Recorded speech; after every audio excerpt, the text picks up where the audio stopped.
Welcome to Mastermind Conversations, a Pro Insights podcast, powered by Geek in New York, where we don't just talk, we geek it. We break down complex topics, research from trusted sources, and bring your expert insights, real-life stories, and actionable tips, all in a clear and engaging way. So get ready, it's time to geek it with Mastermind Conversations. Hey everyone, and welcome back for our fourth deep dive. Now this one is going to be all about resolving those conflicts in relationships. That's right. You know, we've been exploring all these tools from resilient couples coaching. Right. That's our center that focuses on CBT and mindfulness and how all that can help couples, you know, strengthen and deepen their love. Absolutely. And this time we're getting practical. Yes. We're going deep into advice from relationship experts to give you guys listening at home some real-world tips. That's right. We've got kind of a mix of like classic books here, Getting the Love You Want, 7 Principles for Making Marriage Work, The Anatomy of Peace, Fight. And even Men Are From Mars, Women Are From Venus. Yes, a classic. A classic. So get ready. You ready? For surprising insight. Okay, so let's unpack this. One of the most fascinating ideas, I think, comes from Harville Hendrix' book, Getting the Love You Want. Yes. And he talks about this idea of the Imago. Have you heard of this? Oh, yes. So this is this unconscious image we have of our ideal partner, right, often shaped by our childhood caregivers. It's so interesting. It is fascinating how those early experiences can really influence who we are drawn to. It's true. And Hendrix actually suggests that we often choose partners who resemble our caretakers. Really? Even if those relationships were challenging, it's like we're subconsciously trying to resolve unfinished business from our past. So it's not just about finding somebody who ticks all the boxes on our list. Right. It's about recognizing these deeper patterns that are driving our choices. Exactly. But how do we even begin to understand our own Imago? Right. It seems so deeply buried. Well, Hendrix suggests kind of exploring your relationship history and looking for any recurring themes and patterns. Okay. He gives this really compelling example of a woman named Leah, okay, who consistently chose emotionally unavailable partners. Oh, wow. Mirroring her relationship with her father. Interesting. And by becoming aware of this pattern, yeah, she was able to make more conscious choices in her relationships. That's so powerful. Recognizing those unconscious influences can be a real game changer. Absolutely. Okay, let's shift gears a bit. John Gottman, in 7 Principles, introduces this concept called love maps. Love maps, yes. Tell us about love maps. Okay, so love maps are basically these detailed mental maps we create of our partner's inner worlds, their history, their dreams, worries, joys, all of those things that make them who they are. Yeah. It's like having this personalized guidebook. I love that. To your partner's heart and mind. Okay, so we've got these maps, but like any map, they need to be updated, right? Life happens, people change, we need to keep up. Absolutely. Gottman emphasizes that the more detailed and up-to-date our love maps are, yeah, the stronger our connection will be. That makes sense. And he provides practical exercises in the book. Oh, wonderful. Like the Who Am I questionnaire. We'll love that. And weekly rituals to help couples strengthen those love maps. I love the idea of these rituals. It's like creating that dedicated time to connect on a deeper level, going beyond that. How was your day?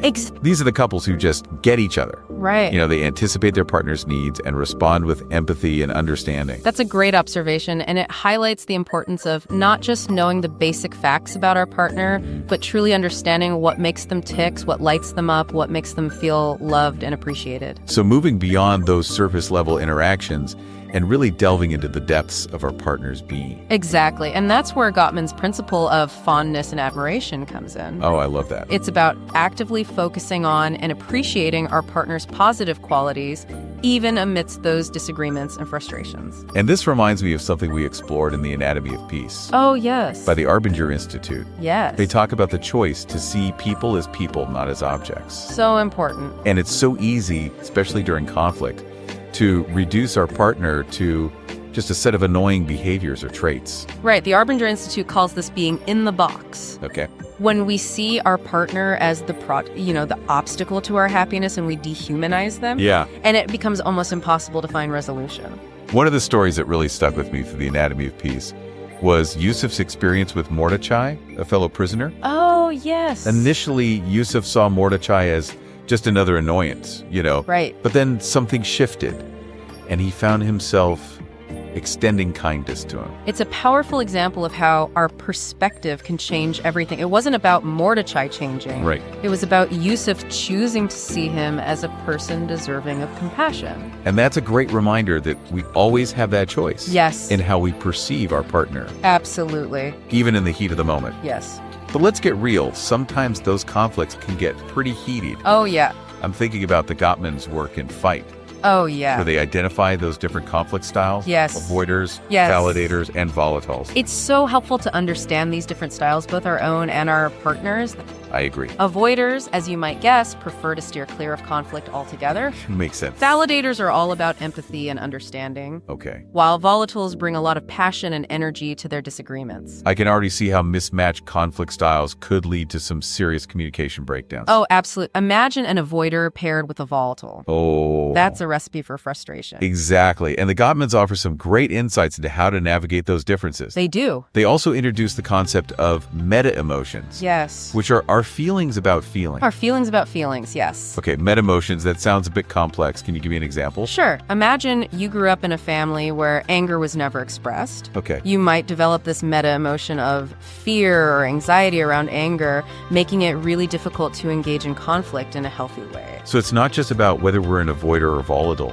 It's about understanding that deeper emotional baggage we bring to the table. Precisely. And Fight Right actually provides tools for identifying those meta-emotion modes and developing healthier ways of handling conflict, even when those old patterns get triggered. That's really helpful, but that's not all. No. Fight Right also delves into a fascinating concept. Yes. Called dreams within conflict. Dreams within conflict. Tell me more. It sounds almost poetic. It is a little bit. It's this idea that beneath those seemingly intractable conflicts, there are often these hidden dreams, longings, and values that are driving our positions. So it's not just about who's right or wrong. Right. It's about understanding those deeper motivations and fears exactly that are fueling the conflict. Exactly. For example, they share a story about a couple, Vince and Jenny, okay, who are battling over where to live. Okay, classic. Vince dreams of sailing the world. Oh, fun. While Jenny longs to be near family on their farm. Oh, okay, so very different dreams. Yeah, it seems impossible to reconcile those desires, right? It does sound like a classic clash of dreams. I'm hooked.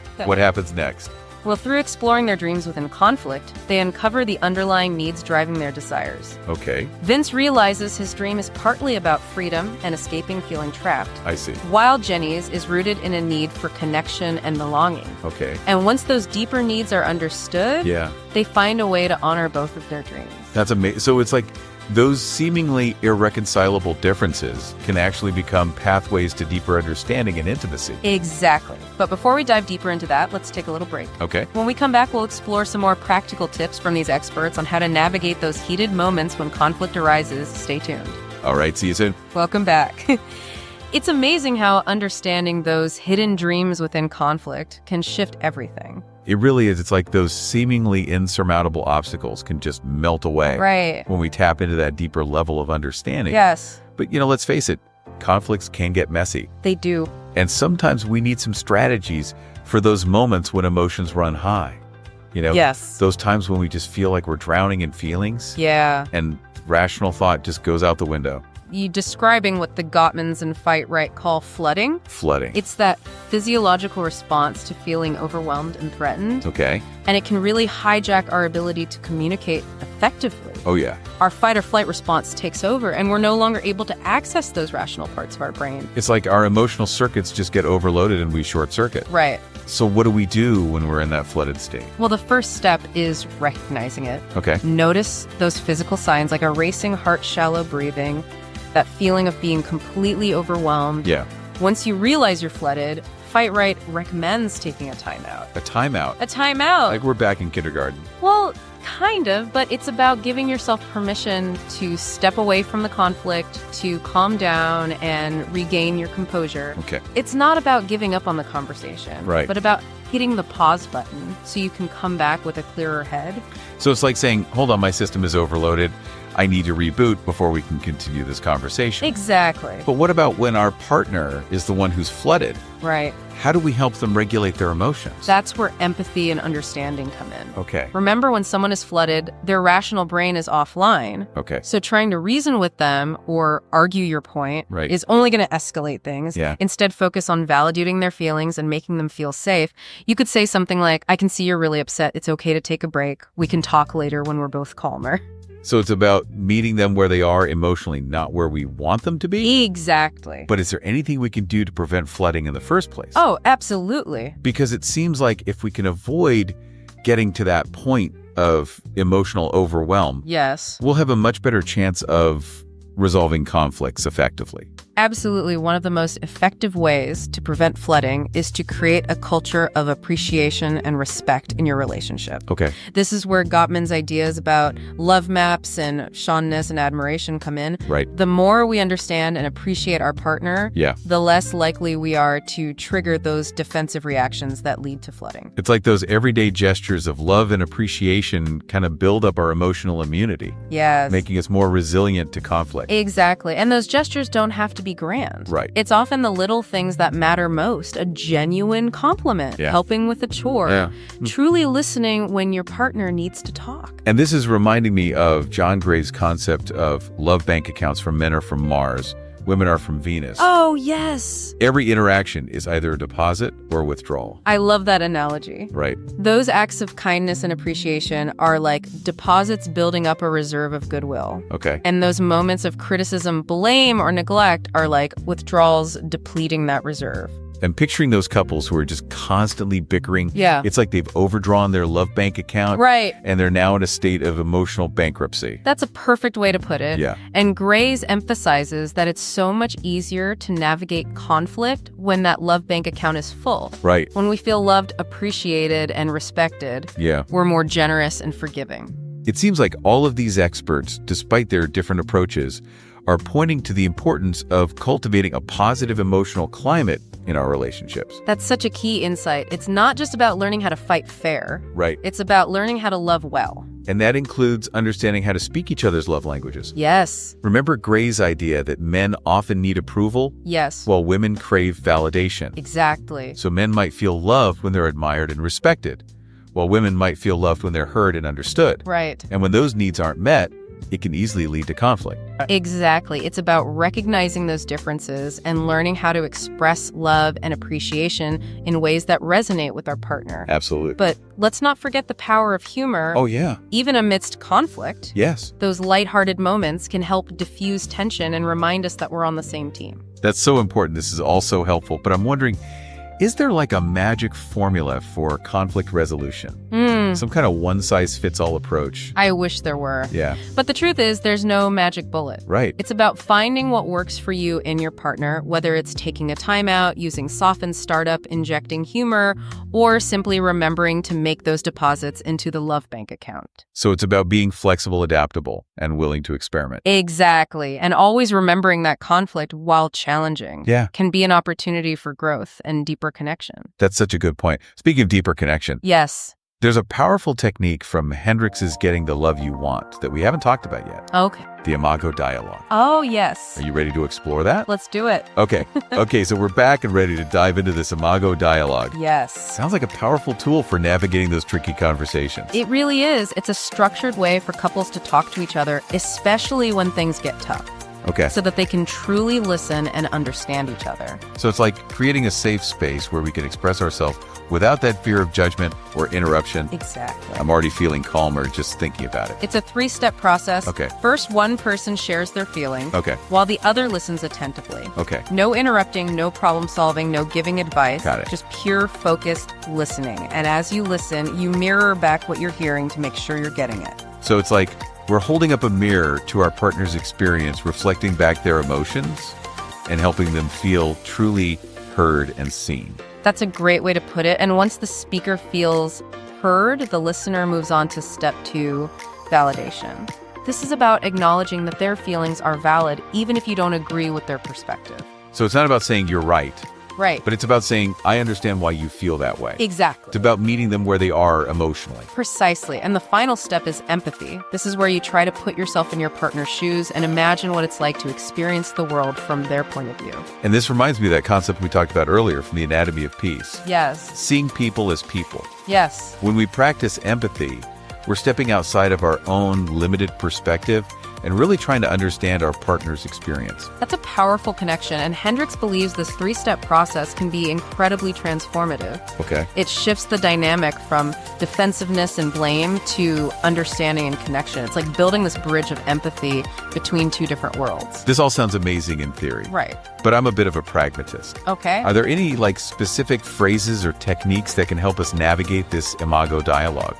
Absolutely. Sometimes it's helpful to have those verbal cues. Hendrix provides a whole toolbox of helpful phrases. Okay, great. For instance, when you're mirroring back what you've heard, you might say, let me see if I understand you're feeling this because, Okay. you know. So we're not just parroting back their words, we're trying to capture the essence of their experience. Exactly. And when you're validating their feelings, you might say, it makes sense that you would feel that way given. So it's about acknowledging the validity of their emotional experience. Right. Even if we have a different interpretation of the situation. Right. And when you're practicing empathy, you could say, I can imagine that it would feel, it's about trying to step into their emotional world and connect with their feelings. I love these phrases. It's like a script for compassionate communication.